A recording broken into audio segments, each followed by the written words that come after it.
Hello, good morning. My thought for the day is a fairly important one for all foreigners coming to the Philippines. It, it's a general conversation about what is truly available to you or me as a foreigner coming to the country. Many of you have what you might call travel insurance, and of course, like travel insurance around the world, there's always a reluctance to actually pay out. And therefore, hospitals here don't generally recognise any form of payment for a travel insurance company. Certainly none that I've ever heard of. That is that hospitals here are one of three types of hospitals. You have a training hospital that's often run by the government. It's a government hospital. They pour a lot of money into building quite substantial buildings in different locations around the country. And then of course you have the top echelon, and that is the private hospitals, often run by families or investors. And of course they're they're run at a profit. They're not run by any other means. They're not interested in you as a person, a customer, a client, a patient.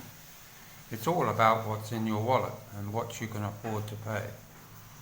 I can assure you everything down from a cotton bud to a tissue to wipe your bum is all charged out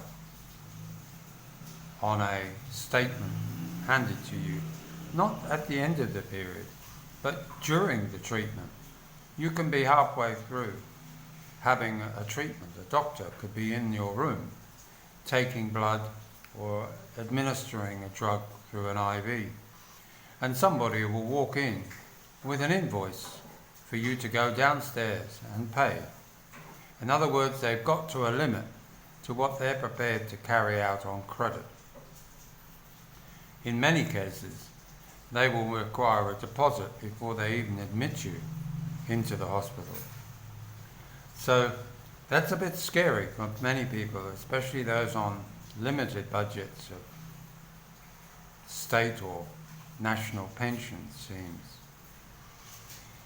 If you get injured in a car accident or a motorcycle accident, it may not be considered your fault, and it might be all upon the investigation of the local police to decide that he, the one that hit you, is the one responsible.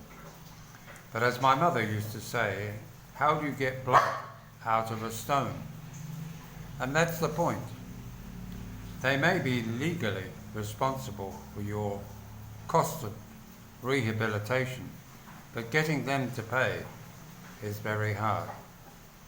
If you're travelling from one region to another, you can hope that if you're on a more substantial bus line, that the bus company has sufficient insurance cover to cover the third-party insurance if you injure yourself in an accident. It's not really about who was at fault, except when another bus hits you or another vehicle hits the bus. Then it's down to, is it the bus company's fault, or is it the truck driver's fault, or the car or tricycle's fault, that the bus flipped and injured and maybe even killed some of its passengers? Yes, you will be taken to a hospital, you will be treated on the assumption that it's going to be picked up the tab by the bus company.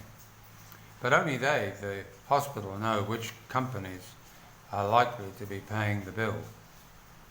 If you pick a company like Patas here in Luzon, you're more likely to know that at least the hospital bill will be paid. No rehabilitation cost is freely available, and what will be picked up by you is any shortfall. You may well find that whilst you are being treated, you will still get the receipt, the invoice for all of the treatments.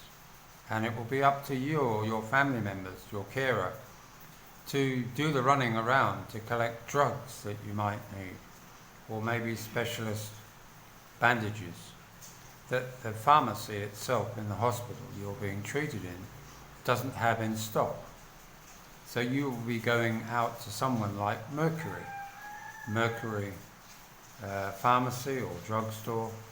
Don't always carry everything, depending on where that particular store is. If it's in a city, it's more likely to have stock.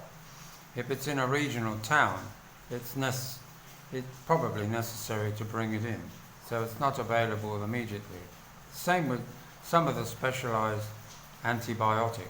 You'll find that they just don't have them. All of the barbiturate drugs, the specialist drugs, often require government approval before they can be given. So just remember, you can't import them either. You're at the mercy of the system, and the system is as best they can create here in a third world emerging economy. And it's really down to you. You have to juggle in your mind how likely are you to get sick in the next 2 or 3 months if you're here for a holiday? How likely are you going to be if you're planning to stay here for a longer period of time?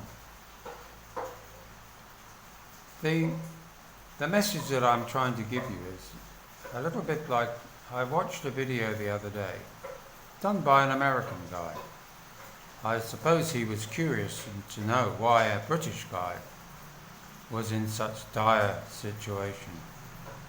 This British guy was my age, actually, and I was somewhat surprised that he was being interviewed while he sat on a mattress with his family, his Filipino family nearby, while they were doing the interview, in just a diaper.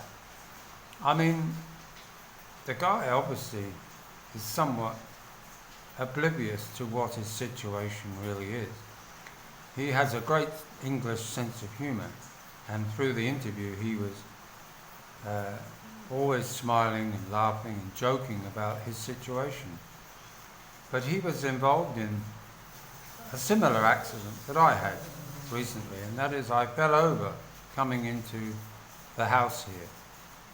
Yes, my flip-flops caused the accident, which emphasises how dangerous they can be and how rubbers are probably better suited.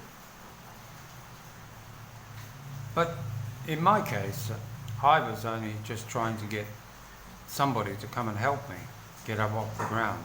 And of course, if everyone's asleep, that's not always possible.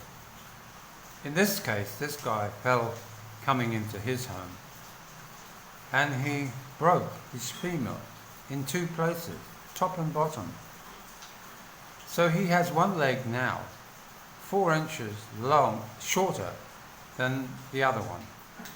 And it's been over 2 years now since the accident. I'm really astounded that he's not in pain in any kind of shape or form. He's living on 40,000 pesos a month, 3/4 of an English pension, which I find extremely hard to understand how he considers he can continue at his age here in the Philippines. The problem is that he sought help, he got advice, and he was told that he would need 500,000 pesos as a down payment by a hospital. That was considered a broad figure to put him right. He would have to have his a major operation to fix the fracture on both ends of his femur with pins and traction. Would have been many, many months, either in hospital or certainly under medical supervision. The purpose of his video, I wasn't quite sure whether he was begging for help or seeking some answers. But nevertheless, the whole interview ended up with really only a suggestion by the host that if there was anybody out there that could maybe donate up to 10,000 American dollars, it would be much appreciated by this guy, I'm sure. But the times that he was in hospital, he was able to, for some reason, able to draw on his stepdaughters and his wife's ill health. And I'm surprised that that's the case, but if that's what he says, then that's what he says. But he has a payment plan to pay these people back, nearly 4,000 a month, pesos, for what is apparently about 40,000 in debt. Now, Phil Health is a good thing for a Filipino because it covers a multitude of things, but there are provisions that you must be hospitalized for at least a period of time before they can pay out. There are limitations on what they can pay for, and eventually it doesn't always include the cost of the doctor. The doctor bills the hospital separately, and in many cases you have to haggle with the doctor and plead poverty in many cases.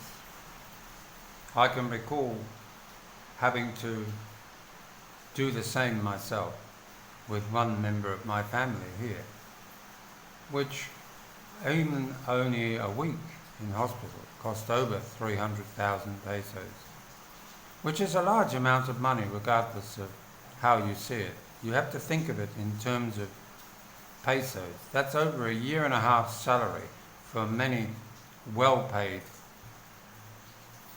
government officials even here. So take on board that when you come here, you must have to be self-funded, because if you're not, you are in dire need of help and you won't get it. Embassies are loath to pay out any taxpayer money, and they have lots of hoops that you have to jump through before you're even able to get repatriated, if you're lucky, back to your country of origin. I'm sorry to paint such a bleak picture, but the reality is that if you are with pre-existing health problems, don't come to the Philippines. It's just crazy to do that. If you're fit, you're well, and you have a history of wellness, and that you've had very few, if any, major problems medically in your life, then by all means take the risk, take the gamble. But just remember, if you haven't got a way out, you haven't got the wherewithal to buy a ticket home, it doesn't always follow that you will get treatment immediately when you're back home either, without again paying out. Of course, they won't hold you. They will just make you sign a waiver where you're liable. And that could run up to many hundreds of pounds, many thousands of pounds under the NHS system, unless you've been there for a period of re-establishment, so to speak, in your country. The same with Medicare in Australia. I'm not quite sure in New Zealand, but I would think it would be similar.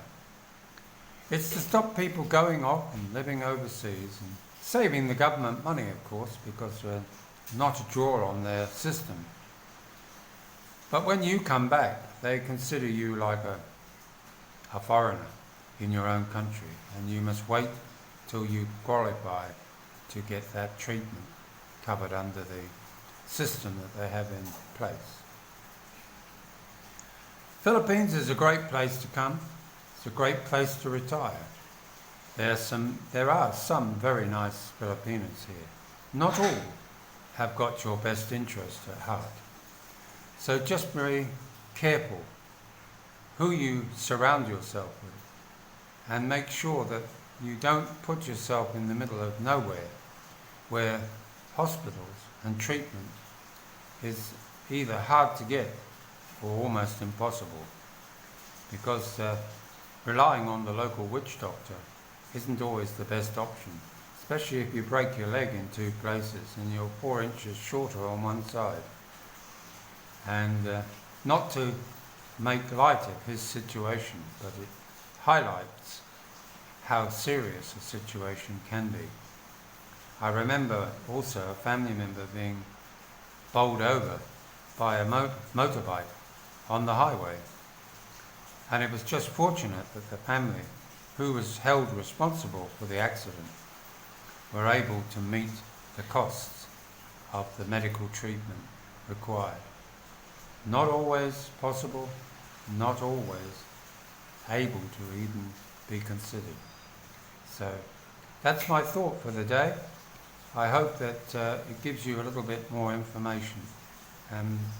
Please feel free to comment, and don't forget to press the subscribe button and the notification button, and have a lovely day. Bye now.